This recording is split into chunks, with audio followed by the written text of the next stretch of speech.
हाय दोस्तों, देखिए अब मैं आप लोगों को बहुत ही सुंदर, आप बोल सकते हो ऐतिहासिक मॉन्यूमेंट्स की ओर मैं आप लोगों का ध्यान आकर्षित करना चाहता हूँ। यहाँ पर एक सिंबॉलिक बहुत ही बढ़िया भारत का ऐतिहासिक धरोहरों को बनाने का यहाँ पर कोशिश किया गया है और घर के नज़दीक में होने के बावजूद भी मुझे ऐसा अवसर नहीं मिला था, मौका नहीं मिला था। आज मेरे बहुत ही करीब के मेरे भाई नरेश जी छुट्टी में आए हैं, तो उनके साथ अभी मैं घूमने के लिए यहाँ पर आया हूँ। तो यहाँ पर कुछ ऐतिहासिक धरोहर मुझे देखने को मिला, तो मेरा जो मन है इसको देखने के लिए पूरी तरह से आकर्षित हो गया। तो अभी मैं यहाँ पर देखिए घूमने के लिए आया हूँ। यह इंडिया गेट है, तो यह जो इंडिया गेट है इसको आप यहाँ पर देख सकते हो। मैं चाहता हूँ कि आप लोग भी मुंबई गेट आप जाकर आप घूमें, आप अच्छी तरह से इसको निहारें। लेकिन अगर नहीं देख पा रहे तो आप इसको देखकर भी आप अपने मन को शांत कर सकते हो और बहुत सारा नॉलेज आपको यहाँ से मिल सकता है। विशेषकर बच्चों के लिए बनाया गया है, या एक नॉलेज को इन्हेंस करने के लिए बनाया गया एक बहुत ही सुंदर नमूना है। अब इसके बारे में मैं आप लोगों को बताऊंगा। देखिए gateway of India, Mumbai, Maharashtra.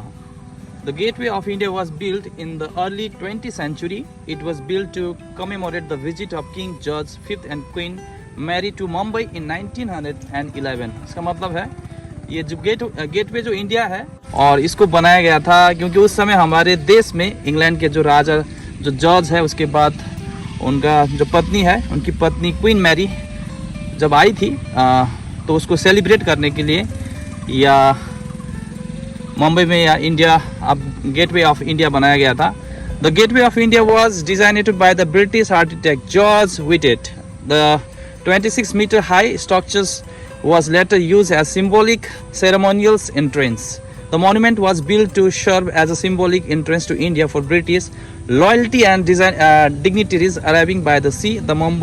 As Mumbai was considered the gateway of India during British rule. इसका मतलब होता है, या जो सेकंड पॉइंट है इसमें आप लोगों को बताने का कोशिश किया गया है, एक ब्रिटिश आर्किटेक्चर जॉर्ज व्हिटेट के द्वारा 26 मीटर इसका जो हाइट है बनाया गया है, और बाद में इसको एक सिंबॉलिक एक गेट के रूप में, एक प्रतीकात्मक भारत का जो गेट है इंडियन गेट के रूप में इसका इस्तेमाल किया गया। आज भी आप देख सकते हो मुंबई जाकर। The monuments was built to serve as a symbolic entrance to India. Bharat में प्रवेश करने का एक द्वार के रूप में इसको यूज किया गया है। और for British loyalty and dignitaries arriving by the sea, तो उस समय भारत में ब्रिटिश के जो लोग थे सी रूट से होकर, समुद्र से होकर भारत की ओर प्रवेश करते थे। और मुंबई उस समय, मुंबई का जो पोर्ट है एक बहुत ही इम्पोर्टेंट पोर्ट हुआ करता था। तो मुंबई पोर्ट से होते हुए या भारत का जो इंडिया गेटवे इंडिया है उससे होकर भारत की ओर प्रवेश करते थे। तो एक प्रवेश द्वार के रूप में, एक प्रतीकात्मक द्वार के रूप में इस गेट का इस्तेमाल किया जाता है दोस्तों। और ये तीसरा नमूना है, तीसरा ऐतिहासिक धरोहर, इसको लोटस टेम्पल के नाम से जाना जाता है। अब लोटस टेम्पल्स के बारे में मैं आप लोगों को संक्षिप्त में मैं आप लोगों को जानकारी दूंगा। मैं आप लोग बने रहिए दोस्तों।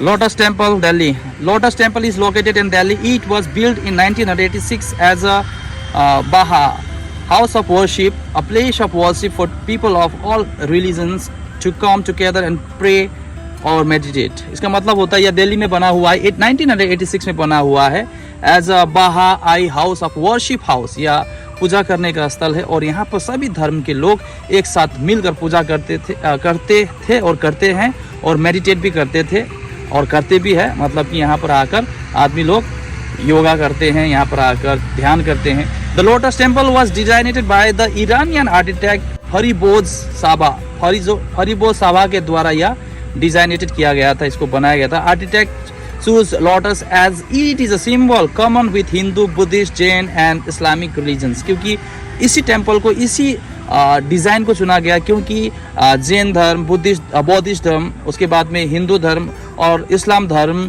के सभी लोग लोटस को अपना एक धार्मिक, एक सिंबॉलिक के रूप में इसका इस्तेमाल करते हैं लोटस को। इसलिए यहाँ पर आर्किटेक्चर ने यहाँ पर लोटस को ही चुना, डिजाइन को चुना। The temple was build for people of all faiths and backgrounds to gather, reflect and pray in the shrine and the harmonious environment regardless of their religious belief. The central prayer hall of temple can accommodate 2,500 persons। का मतलब होता है यह जो temple है या बहुत सारे लोगों के लिए या एक विश्वास, एक आस्था का एक विषय है। और यहाँ पर गैदर्स होते हैं, अपने विचारों को रिफ्लेक्ट करते हैं, प्रे करते हैं, शुद्धता को प्राप्त करते हैं और भाईचारा कायम करते हैं। और वहाँ पर एक बहुत ही सौहार्दपूर्ण वातावरण को क्रिएट करते हैं। और यह रिगार्डलेस रिलीजन्स अर्थात धर्म अनुयायियों के लिए एक क्या है, स्थान है। और यहाँ पर लगभग 2500 आदमी एक साथ यहाँ पर अपना बसेरा प्राप्त कर सकते हैं, अगर अर्थात यहाँ पर पैट्रोनेज प्राप्त कर सकते हैं, यहाँ पर एकोमोडेट अर्थात रह सकते हैं 1 दिन या 2 दिन या अपनी सुविधा के हिसाब से।